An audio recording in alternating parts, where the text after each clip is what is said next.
Hi, my name is Joe Fileri with Tioma Systems. We are an IT solutions provider located in the Detroit, Michigan area. And today I'm going to be showing you how to use your Avaya J Series telephone. Now we're going to break the videos down into three separate parts. In the first video, we'll be talking about the buttons located at the base of the phone, the physical buttons.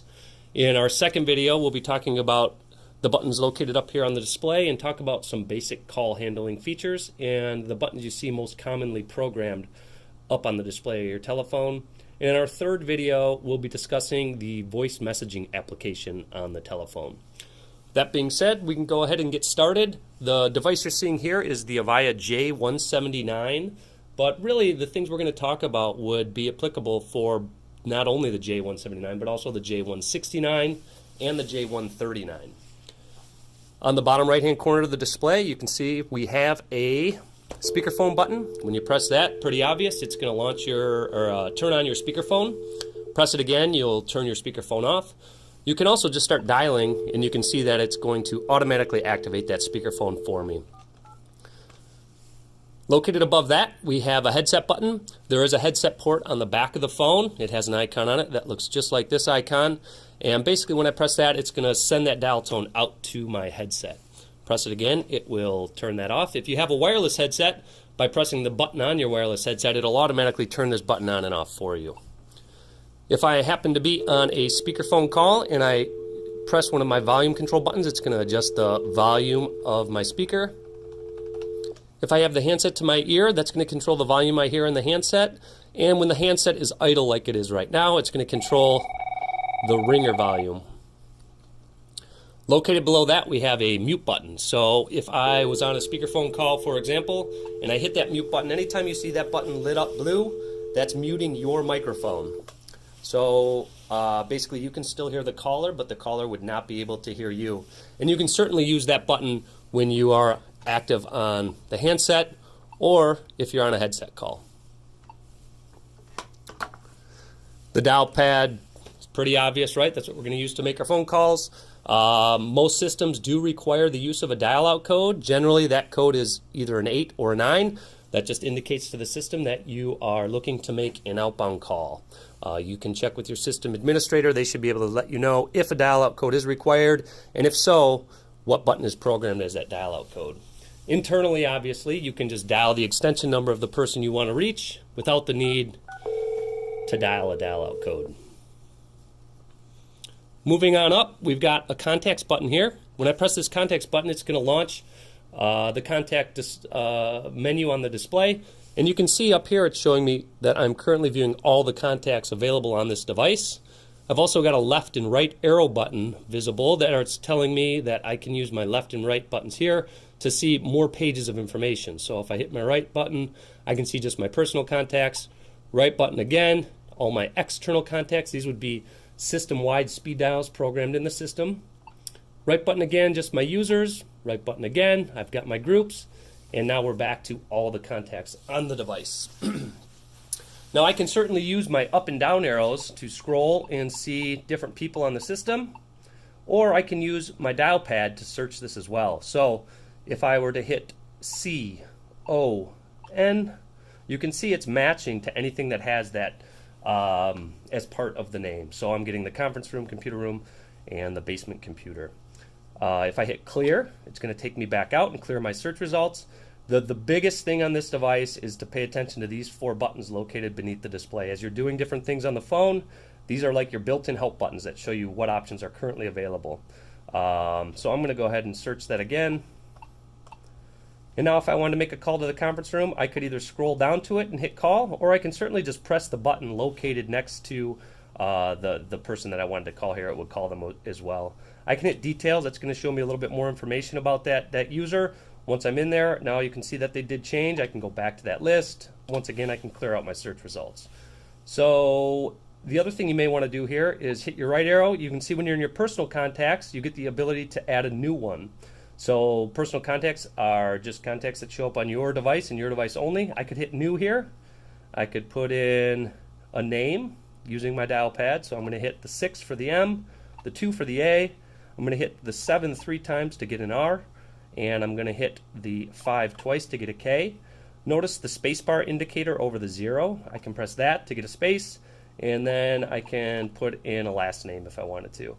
When you're programming your number, make sure you do include that system dial-out code if it's an external phone number you're putting in. So I'm going to go ahead and put in a number here, and I'm going to hit save. And now I've got a new personal contact. And you'll notice that once you create a personal contact, it will show up in the list of all the contacts available on the device. Now your system-wide contacts, those are programmed by the system administrator, and those will show up on all of the phones on the system. You may notice me hitting this button.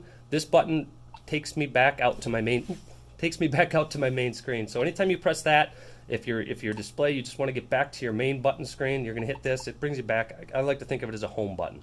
That's what this button is going to do for you. All right, moving on. Over here, we've got our caller ID log button. So if I press that, it's going to launch the caller ID log on the device. Again, I've got a left and right arrow button that are showing me there's more pages of information available. Right now, I'm seeing all my caller ID history. If I hit my right arrow, I'm just going to see my missed calls. Right arrow again, my incoming calls. One more time, I get my outgoing calls, and then back to that main caller ID log list. Again, paying attention to these buttons, I can see that there are more options available. I can hit details. It's going to show me the time, the date, and the duration of that call. I can hit call. It'll call that number back. I can hit delete to remove that entry from my caller ID list.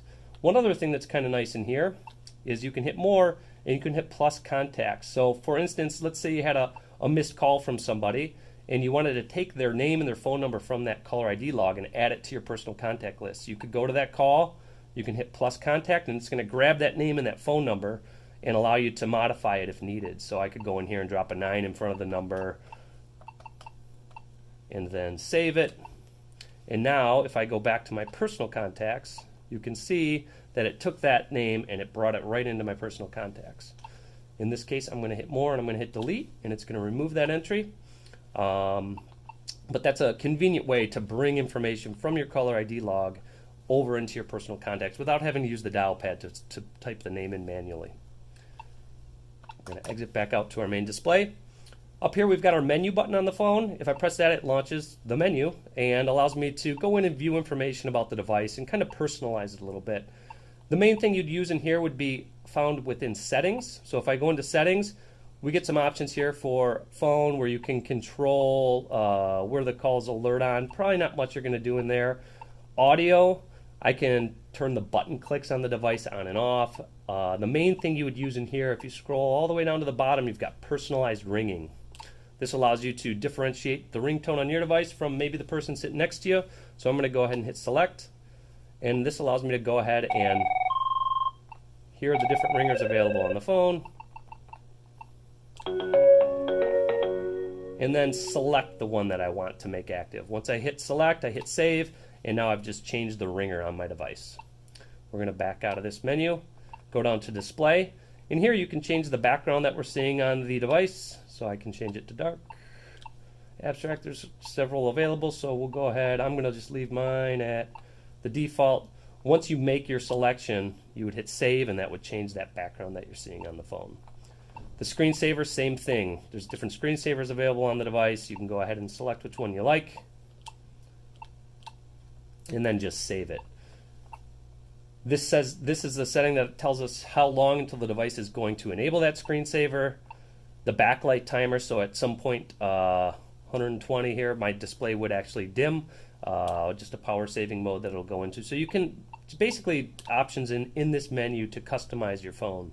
And really you probably won't have much need to go into the other ones, so mainly you'll be in the settings menu here.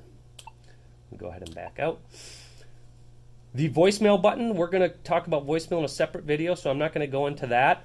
That pretty much covers the buttons down on the bottom of the display here.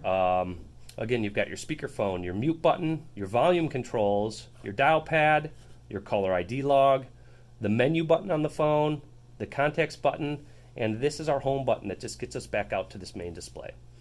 Thanks for watching, and we'll talk about the options available up on the display of the phone in our next video.